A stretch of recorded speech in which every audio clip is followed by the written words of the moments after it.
Hello there, ladies and gentlemen. Mole Trap here. Coming at you with game 2 of the quarterfinal between DoGGi and GoRush. There's DoGGi on the left with some awesome hair. GoRush on the right. And by the way, that might not be like their chosen hairstyles. That might just be the way that they got made up by the staff or whatever. Because when I casted for GOM TV, I would go in there, and every single day I'd go in and they'd put their makeup on before I went on to out to the studio, and they love to just spike my hair. And I don't know if that's just what they thought like looked good, or I mean, they did it with a lot of people, but for me, they just loved to spike my hair as high as possible. I didn't even have that long of hair, but they just spiked it a lot. So anyway, I guess it kind of looked pretty good on the camera and everything, but that might be why they both have spiky hair right now. That's not because they just like decided to do that to look cool. It's probably because the studio did that. So anyway, game number 2 of this series between DoGGi and GoRush. DoGGi's going to be the teal Terran at the top right-hand corner of the map. GoRush is going to be in the bottom right-hand corner of the map as the Zerg player.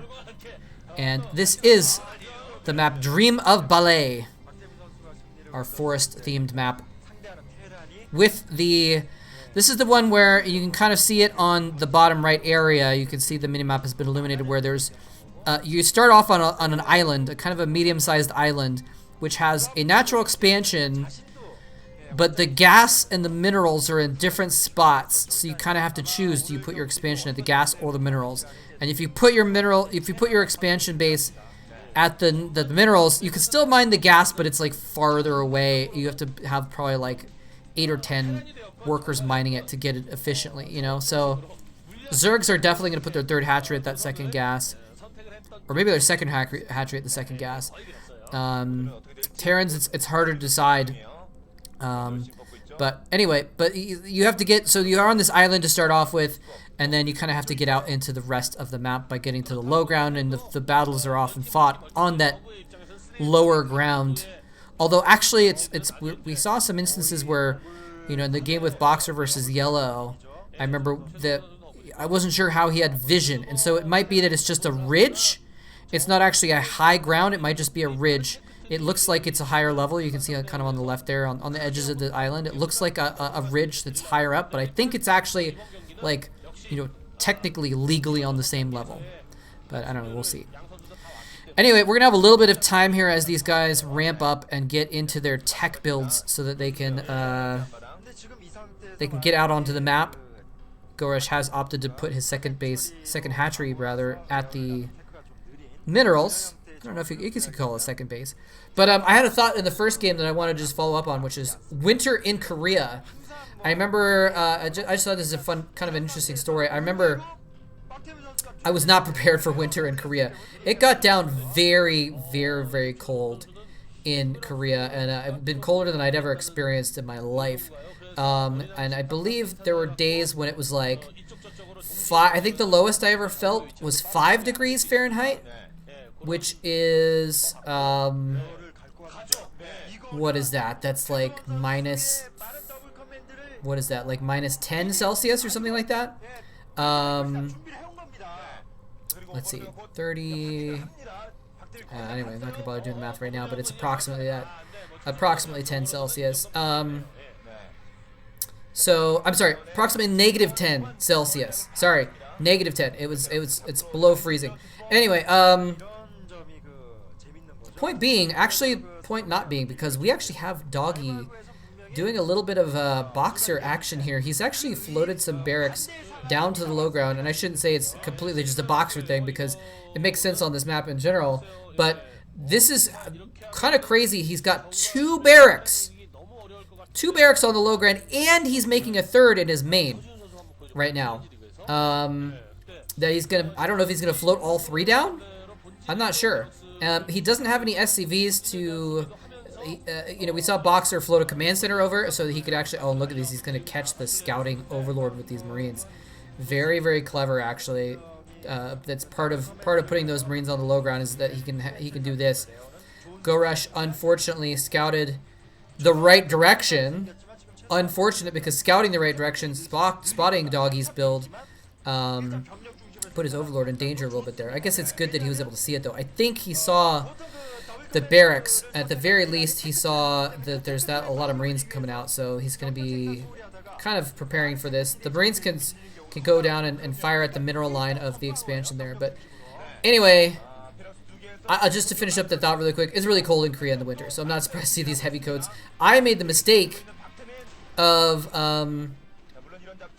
when I was there, I didn't ever actually buy like a really big, nice coat. So you often see that Koreans will have a big, thick coat on, right? It just makes so much sense to have one giant, super warm coat, and then, you know, you go indoors, you take off one coat. I was like, oh, I'll just layer up. And this is why we have DoGGi making these Marines on the low ground, by the way. He can come over and assault the mineral line, and it's hard to even get Sunkens up. I believe that second colony will be able to get a Sunken in a spot where he can actually attack those Marines, but they can just shift around and fall back, so it's not too big of a deal. But I was just like, oh, I'll just wear layers. I'll just wear like every coat I have, and so I wore like a t-shirt, and then like a long shirt over that, and then like a jacket, and then a sweater over that, and then I had a scarf on, and a hat, and gloves. Like I had just so many different things that I was wearing, and I was still. Even though I was wearing like every warm thing that I ever owned, I was still cold. Really cold. Like shivering my entire way to and from the studio. What are these medics doing? Are they about to get picked off by some mutas, by the way? I think they are. Possibly in danger. Actually, only a couple mutas there. Actually, are the mutas about to get picked off by some Marines? Neither situation happens. So, in any case, if you go to Korea in the winter, bring a big coat. That's the point. So, and I didn't make that mistake this time though. I'm just recently moved to Idaho. I'm in Idaho for a few months house sitting, and I bought a big coat. I'm smart now. Lots of Marines being produced, by the way. This is interesting. He's got some on the high ground and some on the low ground. So it's kind of interesting. It's going to be hard for him to like really combine his forces there. The sunken colonies are in nice spots, and look at that sun colony. That's a good thing to make too. He needs extra colonies because I was going to note this, that he actually put his hatchery up against the edge of the map of the island, I guess, and that means that hatchery is actually exposed to Marine fire from the low ground, or from the outside ground, I guess. So he's gonna have to put extra sunken there. So 4 sunkens being made, a 5th creep colony that was made, that was killed. And that's 5 drones gone. That's a lot of money that GoRush has had to spend just on defending against this kind of low ground thing. Now DoGGi has made his factory as well, and he's putting that on the low ground too. So this is really interesting that he's kind of like, he's making Marines in his main just for defense against Mutalisks. While he's producing the bulk of his forces and buildings, or putting most of his buildings on the low ground to threaten the map that way. And again, once he has siege tanks, he'll be able to go up, siege up outside of these expansions very easily, assault them, and be able to put a lot of pressure onto GoRush. This is interesting. He's got Zerglings out, and they're next to these Overlords. And are the Overlords going to have drops? I mean, I'm sure that's what he's going for right here, but not just depending on the air units. He's actually getting drop units as well. Oh, GoRush going in with... And it's interesting that GoRush, he seems to have just gotten like a handful of Mutalisks. And look at this. DoGGi, without being able to run the bulk of his Marines into his main, has had to go overload on the turrets. He's actually built 5 turrets in his natural and 2 or 3 extras in his main. So that is also a lot of money that he's had to spend. Look at this. He does have drops because he's dropped drones around the map, and he's actually building bases at the other 2 spawns of the map in distant corners of the map. And DoGGi, I don't think, is getting dropships right now, which means he's never going to be able to, well, not never, but he's not going to be able to assault those bases for a long time. We haven't seen a start, but we saw the factory, obviously. Look at this. He's building bunkers all over the place, too. DoGGi is just having to play so defensive to block against the mass mutas that are not coming. Instead, it's going to be lurker drops. But he was expecting mass mutas. He made a bunch of Marines in his main that can't get out. He made 3 bunkers on his island. He made a bunch of turrets. He's even making, okay, that's just a depot, but making so much stuff. Another turret, lots of defensive positioning here for DoGGi, and GoRush only made like 3 or 4 mutas and then was like, psych, I'm not going to actually make mutas, but here's the drop that he has to worry about now. He may be able to fend this off, I'm not sure, but lots of lurkers are coming in. He's going to drop next to the turret. I'm not sure if that's the best move because he's going to be able to kill off couple lurkers very quickly. I think his idea was to kill off the turret quickly, but I'm not sure if that's going to work out. Uh-oh, here he comes in. He stims and jumps back in the bunker, and there's just too many towers here. But actually, does he have enough forces, though? Again, all of his forces are on the low ground, so he can't quite get in there and attack these lurkers. He does have a lot of Marines, though, and that's what he's depending on. He has several bunkers and Marines that he's unloaded to come over here and fight against these lurkers. He's cleared out all of the lurkers. Meanwhile, though, DoGGi is shelling the natural expansion of GoRush. Now, I'm not sure if GoRush is going to mind this too much, because he is actually mining at the top left and bottom left bases as well. Mining gas at least, and he doesn't really need those minerals that much. Although right now, actually, he probably does need a few more minerals because he's got 1, 2, 3, 4 gases and only 1 mineral base that he's really mining from. So he's going to have a ton of gas for these high-tech units. But, you know, at a certain point, you also need minerals to go with them, you know. Even lurkers cost minerals, so...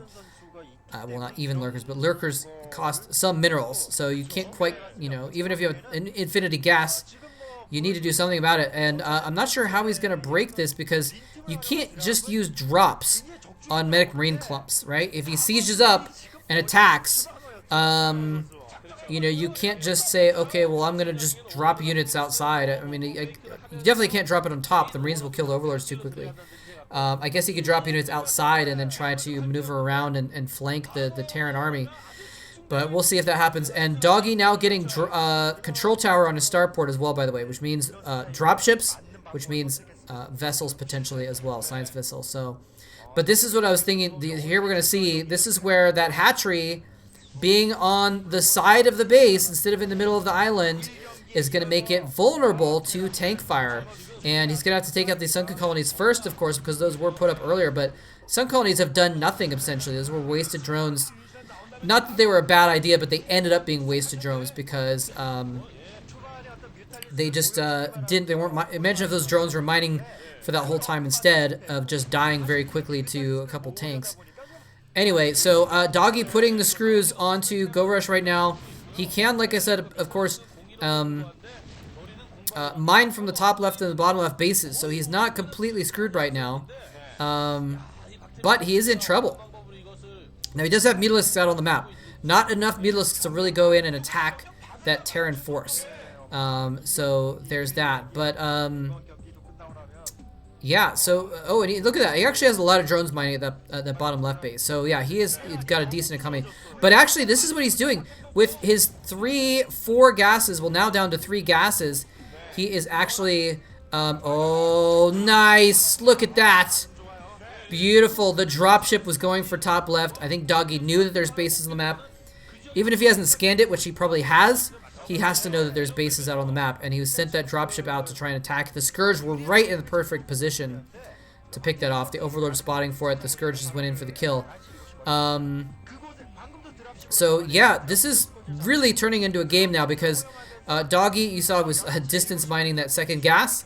So he's got the second gas now. He can start putting out Stargate tier units. But, oh, there we go. This is what I was going to say. I was thinking that it was interesting that with 3 gases, possibly going back up to 4 soon, GoRush could make a lot of gas-heavy units. And, you know, can't do drops, but he was making a ton of mutalisks. Absolute ton of mutalisks. And it's going to be hard to assault the main, but a lot of mutalisks can still do a lot of damage skirmishing in the middle of the map. And, yeah, so he's making a lot of mutalisks, but you still can't quite just A-move. You know, even if you have even supply mutalisks, you're just not going to work against medic marines. You need to have other stuff on the ground as well. You need to have lurkers and lings going in with it. But the Greater Spire units. Greater Spire units on a map with islands everywhere is going to be pretty sick. If he morphs some Guardians outside of... Oh, no, he needs to be careful. Okay, he does pull away before taking too much damage there. But right now, DoGGi is going for this top left expansion. He's going all the way across the map, and he does have a dropship, so he's able to get up. Look at this. This is beautiful. He's actually going to ferry his units onto the upper level, onto the island, and keep them within range of defenses from his other units on the low ground. He goes in with the Mutalisk, though. A single lurker burrows in order to defend as well, but there's a tank on the low ground shelling it, and the scan goes off to kill it, and everything is destroyed. He's going to try and ferry some more units in, but he's going to lose the dropship, only getting a single Marine out with those medics. So this ferrying maneuver is not going to work, and DoGGi is going to be forced back here. Oh, actually, GoRush losing some mutas unnecessarily. Imagine if he had them clumped up right now. This is so interesting to see StarCraft in this era where the game would be completely different if he was able to clump his Mutalisks and micro them better against those Terran units, right? DoGGi wouldn't have lost those mutas that he just did. He would have had a much, much better position there and could have microed against those Marines and picked and killed them off slowly on the side of that ridge because he had so many mutas. So it's kind of interesting to see that the meta of the tricks and of the trade is making this game different than it would have been just a few years later, or just maybe in 1 or 2 years later. Anyway, we've got a lot of armor on the bio units, by the way, which is going to really heavily cut down on the glaive bounce damage. Very cool to see that. Is DoGGi ever going to get a third base? Is he just going to go all in off these 2 bases, though? He seems to not be trying to get a third. He might have an extra command center somewhere that I'm not seeing. There's the Guardians. Interesting spot to morph them. Not really near anything. It's going to take them a while to get over to where the battle is. But of course, you sometimes want to morph your Guardians in a safe position so that you can get them to battle without them dying beforehand. But DoGGi's now saying, okay, well, you're gonna block me from ferrying into your expansion.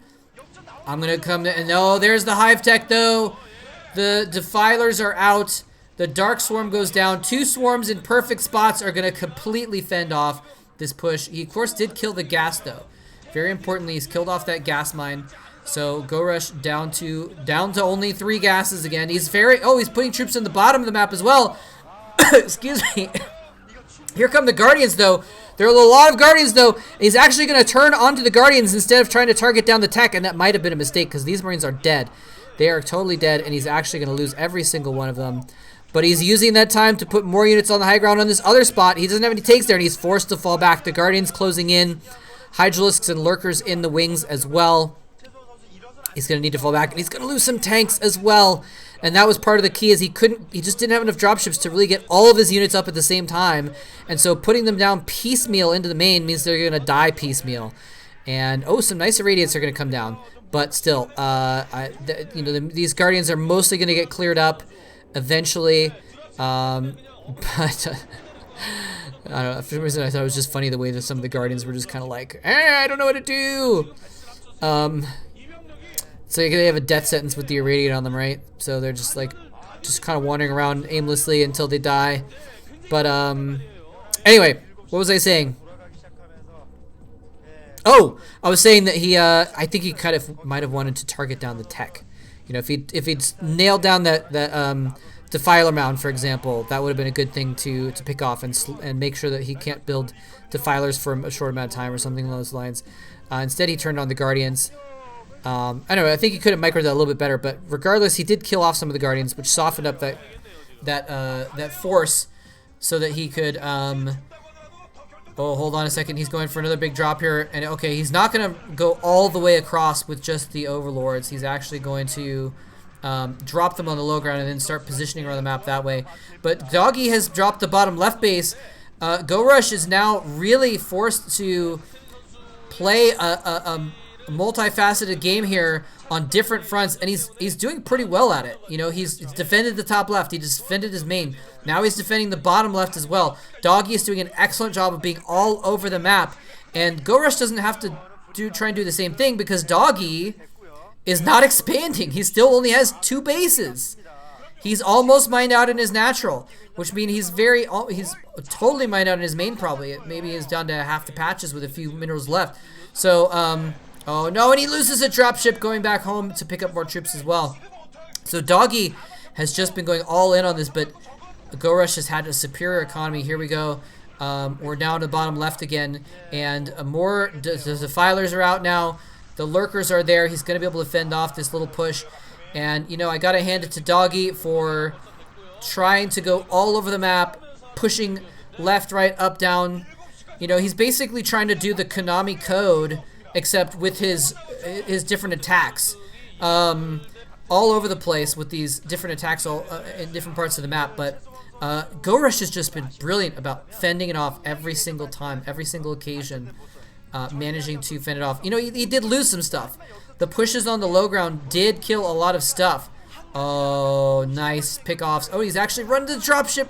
So he runs the vessel back in the wrong direction and loses it. A little bit sloppy by DoGGi. And he's going to lose that command center as well. He's even letting it burn down. That's just like, that's kind of interesting. Imagine if that force of medic brains in a tank was over by that command center instead of nowhere. He still has a lot of vessels though. Wow, he's actually been producing a ton of vessels. He still has, even losing 3 for no reason right there, he still has looked like some 8 vessels. But he lost that command center. And you know, he might even have to float his main down to the 3 o'clock position or something like that, and try and take a base that way, because he is getting starved out at this point. His main, I'm sure, is mined out. You know, even GoRush's main is mined out, but GoRush doesn't care. He's got bases all over the place. Getting the second base on the bottom left island, getting the second base on the top left island, and vessels going in and irradiating hydralisks.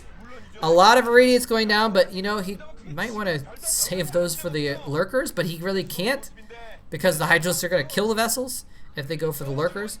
Okay, think this is it. DoGGi needs this. We're seeing that he has a lot of vessels, he has a lot of forces, he has several dropships now. He's going for one more push. I think if this push fails, DoGGi loses the game, because he's gonna have no money. If it succeeds, he hasn't won yet though, because GoRush has so much stuff around the map that he can come back. But DoGGi needs this push to succeed and do significant damage if he's going to get back into this game. Look at those irradiates on more hydralisks. And he's actually attacking the hydralisks to kill them off. They're dead anyway, so might as well kill them before they do too much splash damage. If it's a little bit easier, and hold that thought. Oh, he gets a defiler down. The swarm goes down to protect those hydras. It's not going to protect them very well from the tanks though, so he is forced to fall back, but the bio as well are forced to fall back from a couple lurkers underneath that swarm. And so GoRush is in danger right now. Oh, a nice plague on most of the vessels though. And the Hydras are going to be able to polish them off very easily once they get down to 1 hit point. That was a crucial moment though, where GoRush actually almost lost a lot of stuff. If he killed those overlords when the units were in them, that would have been devastating for GoRush. He did get enough units out though that he could fend that off, but still looking a little bit threatening here for GoRush. Morphing lurkers on the low ground. He does have a defiler left. A couple defilers on there on low ground there. And he's, oh no, this is going to be it, I think. We see with the massive economy that GoRush has and the ability to navigate very well the ups and downs of this map. He consumes the irradiated defiler. That is genius. It's going to die anyway. Might as well turn it into more energy. Here he goes in though. He's assaulting this new third base. DoGGi cannot lose this. And I don't know how he can keep it though. All of his forces are down south. It was a good push, but he's not doing any damage to GoRush. In the meantime, his base is getting obliterated down here at the right side of the map. We might even see GG as soon as that dies, because what else is DoGGi going to do? I don't think that's his main, but I don't think he can afford. Yeah, see, look, he's camped outside of GoRush's main, but I think he needed to defend his third more. Go for drops. Try and continue to do drops around the map in order to do the counterattack, because you know, assaulting the main with tanks isn't really going to help. Oh, he loses a dropship. No. You got to know there's stuff inside there, right? Probably. So that's not good at all. Here he goes in. Yeah. Oh, he loses 2 more dropships. Unless I saw that wrong, but loses a lot of stuff before he can even drop. And he's dropping into the middle of the main base again. So this is kind of bad, but there's a Nidus Canal there. So he can actually get forces from his other bases. He accidentally kills his overlord trying to attack his Hydralisk. But I don't think it even matters. Ultralisks are now out as well. They're going to actually not be able to get underneath the swarm. There they get underneath the swarm. Ultralisks, lurkers, defilers, Hydralisks. Guardians, everything being thrown at the Terran right now. And, you know, the Terran is holding off. DoGGi is still holding this off. This is actually kind of amazing. He's actually managed to get in here. Is this what... Oh, never mind. Never mind.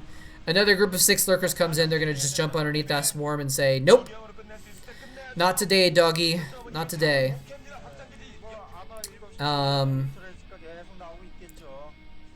Wow. Yeah, I mean, like, I'm not sure exactly what DoGGi can do here. He's got no mining. Like, he literally has no mining. I think he might have, like, a few patches left with a couple minerals at his natural. But, like, he hasn't been able to secure a third. He's mined out his main. He's pretty much mined out his natural. What can he do here? What can he do? He's just trying to be scrappy with this main force.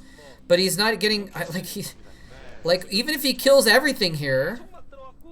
Even if he kills all of GoRush's main. Oh, no. Scourge. Oh! Actually, the Scourge kind of failed there.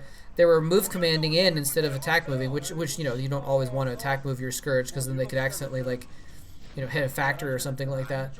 Or some floating building. Okay, though, this is good, though. He's now going after the real economy of GoRush. Going after this left side base. I just don't know if he has enough for it, though. Like, GoRush just has to fend this off.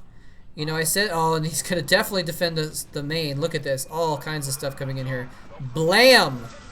Spines go off. Everything dies. So his main is defended, and now he can actually run through... I don't know if he has a Nidus Canal, actually, over to that bottom left area, but... Well, it looks like DoGGi has... I think he might have killed the hatchery, but now he's just on his way out of there. So this is kind of what he needs to do. And okay, here we go. He's trying to take a third. He's floated it from his natural. He's out 100% out of mining right now. And I think he might need to just regroup for a second, protect that third base for a hot minute, instead of trying to be too aggressive. Look at this. He's got SCVs. He's having to ferry SCVs out of his main base area to get them to the low ground so they can go mining. Oh no. Okay, good. Wow. Well, I mean, like, if he lost the dropships with all the SCVs in it, he would probably just leave, because that would just be... that would be huge. Anyway, GoRush just, I feel, still has a solid grip on this game. Even though DoGGi is continuing to assault these bases around the map, it's just, like, too much whack-a-mole, you know? GoRush just has too strong of an economy. He's got too much money. Too many forces to fend off these different areas. He's done a brilliant job of it, you know. This would have worked. DoGGi's strategy would have worked, and he actually would have won, despite mining out, against a lot of Zerg players. But GoRush is just too good, too strong, and he's been able to play that game well and bounce back and forth around the map to fend these attacks off one by one. And again, like, sometimes he doesn't fend it off immediately. Sometimes he loses a hatchery, but he gets it back up. He kills off the force that killed the hatchery. He gets that hatchery back up. So. Anyway, we're going to see the killing blow here in just a moment. GoRush gathering his forces. He's going to run in for an assault here with lurkers and ultras and hydralisks, and I think there might be some defilers there. He's got the Scourge, a flight of Scourge to come in as the battle commences to kill off all the vessels as well. And here comes the death of DoGGi. He's down 0-1. He's about to be down 0-2. The lurkers running in. Defense matrices do go down on some of the tanks, but it's not enough. There's the GG. There's the GG, and DoGGi is eliminated from the quarterfinals. Well played. Well played. He did really well. There was a couple sloppy spots. And I think it was DoGGi. Maybe it was Klon. Actually, maybe it was Klon that I was saying was more kind of sloppy in the round of 16. But anyway, but GoRush proving himself the superior player, 2-0ing DoGGi in the quarterfinals. Well played by him. Very nicely done. And so GoRush is going to advance to the semifinals. And I believe that means he's actually going to be going up in the semifinals against Nada, if I remember correctly how the bracket works out. I'm trying to pull it up on the side over here. There we go. Here's the bracket. We'll just throw that in here. Here's our bracket. So, yeah. So, Nada and GoRush are going to face. We're going to have a nice TVZ. That's going to be a really good match. Oh, that's going to be such a good match, actually. Nada and GoRush are just such high tier players that I'm really looking forward to that. So that'll be cool. Anyway, but that's gonna do it for DoGGi. Good job on him getting all the way to the round of 8, but couldn't quite make it to the semis. Get within striking range of a medal. Anyways, hope you guys enjoyed it. Thanks very much for watching, and I'm just gonna go ahead and upload some random thing as an anti-spoiler video. So that's what the next video is gonna be. Instead of the last time I recorded a video, or I didn't record it, but well, I kind of recorded it because I had to record it off YouTube because that game was unavailable because of VOD. Anyway, I'm just rambling now. I'm gonna end this recording. GG. Thanks for watching.